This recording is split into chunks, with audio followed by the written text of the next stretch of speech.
नमस्कार। टुडे उत्तराखंड में आपका बहुत बहुत स्वागत है। मैं हूं गीतिका पांडे।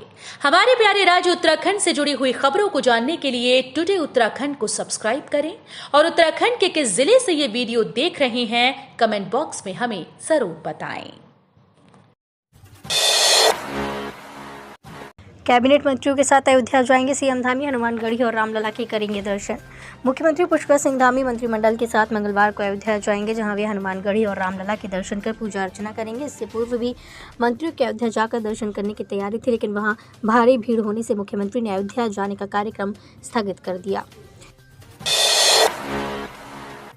चारों धामों में हुई बर्फबारी, 3 दिन तक ओले पड़ने की संभावना। अचानक गिरे तापमान ने बढ़ाई ठंड। चारों धामों बद्रीनाथ, केदारनाथ, गंगोत्री व यमुनोत्री में रविवार शाम हुई हल्की बर्फबारी से ठंड बढ़ गई है। वहीं मौसम विज्ञान विभाग के अनुसार उत्तरकाशी जिले के ऊंचाई वाले क्षेत्रों में अगले 3 दिनों तक भारी बर्फबारी की संभावना है। जिलाधिकारी डॉक्टर मेहरबान सिंह बिष्ट ने प्रशासनिक मशीनरी सहित आपदा प्रबंधन तंत्र और बुनियादी सुविधाओं से जुड़े विभागों को अलर्ट पर रहने के निर्देश दिए। विपक्ष की तू मैं न फंसने की नसीहत, अगले 100 दिन इस नारे के साथ करेंगे चुनाव प्रचार। राष्ट्रीय परिषद की बैठक में शीर्ष नेताओं का मंत्र लेकर उत्तराखंड के 250 प्रतिनिधि विकसित भारत के लिए मोदी फिर से का नारा बुलंद करने के लिए पार्टी कार्यकर्ताओं को प्रेरित करेंगे। अगले 100 दिनों में भाजपा के हर नेता, पदाधिकारी, जनप्रतिनिधि व कार्यकर्ता के पास सबसे मुख्य कार्य होगा कि वे केंद्र व राज्य सरकार की योजनाओं के हर लाभार्थी तक पहुंचे। साथ ही फर्स्ट टाइम वोटर यानी नव मतदाता तक अपनी पहुंच बनाए, ताकि उन्हें केंद्र की भाजपा नीति, राजग सरकार की उपलब्धियों और भावी संकल्पों के बारे में जागरूक कर सकें। बिल्डरों पर लगाम, अब मालिकों की मर्जी बिना नहीं बदलेगा नक्शा, ये नियम किए तय। अब बिल्डर किसी भी हाउसिंग प्रोजेक्ट का नक्शा 2/3 मालिकों की मर्जी के बिना नहीं बदल सकेगा। शासन ने सभी विकास प्राधिकरणों को इस संबंध में पत्र भेजकर चेताया है। साथ ही ये भी स्पष्ट कर दिया है कि 5 वर्ष पूरे होने के बाद नक्शे की अवधि को 1 साल के लिए अधिकतम 3 बार ही बढ़ाया जा सकेगा। पानी की किल्लत, यहाँ 8000 से अधिक लोगों की प्यास बुझा रही मात्र 8 टैंकर, 2 बाल्टी जल ही पूरा नसीब। 8000 से अधिक लोगों की प्यास जल संस्थान के मात्र 8 टैंकर ही बुझा पा रही हैं। इसके चलते लोगों को काफ़ी कम पानी मिल रहा है। परेशान लोगों का कहना है कि घरों के आगे सरकारी टैंकर आने के बावजूद उन्हें ठीक तरह से पानी नहीं मिल पा रहा, जबकि जल संस्थान के टैंकर की क्षमता 3200 से 3300 लीटर तक की है। जल संस्थान कार्यालय पीली कोठी स्थित ITI भगवानपुर व बरेली रोड के कुल 4 नलकूप खराब होने से 8000 से अधिक लोगों को पेयजल समस्या से जूझना पड़ रहा है। सरकारी टैंकरों से भी लोगों को राहत नहीं मिल पा रही है। सिर्फ 1 या 2 बाल्टी पानी से ही लोगों को गुजारा करना पड़ रहा है, जिसके चलते लोग स्वयं 500 से 600 रुपये खर्च कर निजी टैंकर मंगवा रहे हैं। कालसी में ईंटों से भरा ट्रक सड़क पर फंसा, ओवरटेक कर बस चालक ने यात्रियों की जान खतरे में डाली। कालसी क्षेत्र की कोटी मीनस मोटर मार्ग पर टिमरा के पास ईंटों से भरा एक ट्रक सड़क पर फंस गया। इस बीच हरिद्वार नेरवा रोडवेज बस में ट्रक को ओवरटेक करते हुए बस निकालने की कोशिश की, लेकिन बस भी आधी खाई की और आधी झुकने से बीच में फंस गई। इस बीच करीब 1 घंटे तक सड़क जाम लगा रहा। लोगों ने किसी तरह बस और ट्रक को हटाकर यातायात को सुचारू किया। वहीं स्थानीय लोगों ने बस चालक पर जोखिम उठाकर यात्रियों की जान खतरे में डालने का आरोप लगाया। ये मोटर मार्ग जौनसार क्षेत्र को हिमाचल प्रदेश से जोड़ता है। इंटर पास करने के बाद 4500 बेटियों ने मांगा प्रोत्साहन, कमेटी लाएगी पात्र आवेदनों पर मुहर। इंटर पास करने वाली करीब 4500 बेटियों की ओर से प्रोत्साहन राशि सरकार से मांगी गई है। इसके लिए उनकी ओर से जमा कराए गए आवेदनों पर जनपदीय स्तरीय कमेटी आज मुहर लगाएगी। पात्र मिलने वाली गरीब कन्याओं को सरकार की ओर से 51 हज़ार रुपये दिए जाएंगे। हल्द्वानी से ज्योति जा रही मैक्स के नहीं लगे ब्रेक, खाई में गिरी गाड़ी, 10 घायल। पहाड़ पानी के पास धारी धाना चूली मोटर मार्ग में सरना में सोमवार को हल्द्वानी से जयंती जा रही मैक्स अनियंत्रित होकर खाई में जा गिरी। मैक्स के खाई में गिरने से वाहन में सवार 10 यात्री घायल हो गए। वाहन के खाई में गिरने की सूचना पर स्थानीय लोगों और पुलिस ने घायलों को खाई से बाहर निकालकर पदमपुरी CHC भेजा, जहां 5 लोगों को प्राथमिक उपचार के बाद हल्द्वानी STH रेफर किया। साथ ही 5 लोगों को प्राथमिक उपचार के बाद छुट्टी दे दी गई।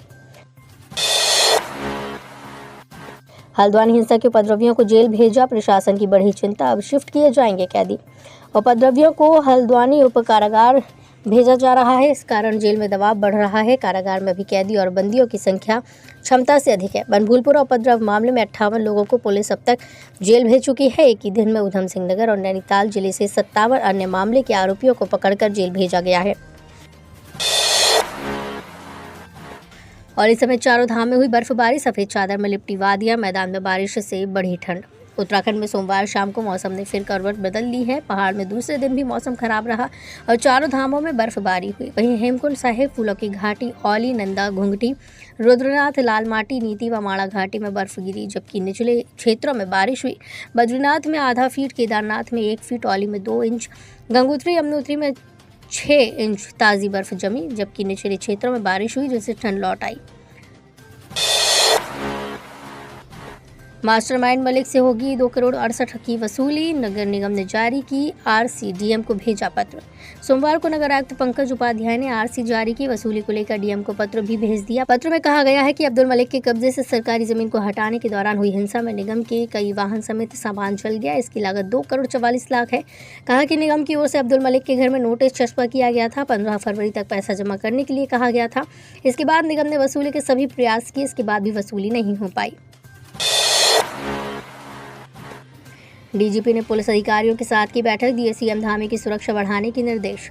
उत्तराखंड के डीजीपी ने रेंज और जिलों के पुलिस अधिकारियों के साथ आगामी लोकसभा चुनाव के दौरान सुरक्षा व्यवस्था सुनिश्चित करने के लिए बैठक की।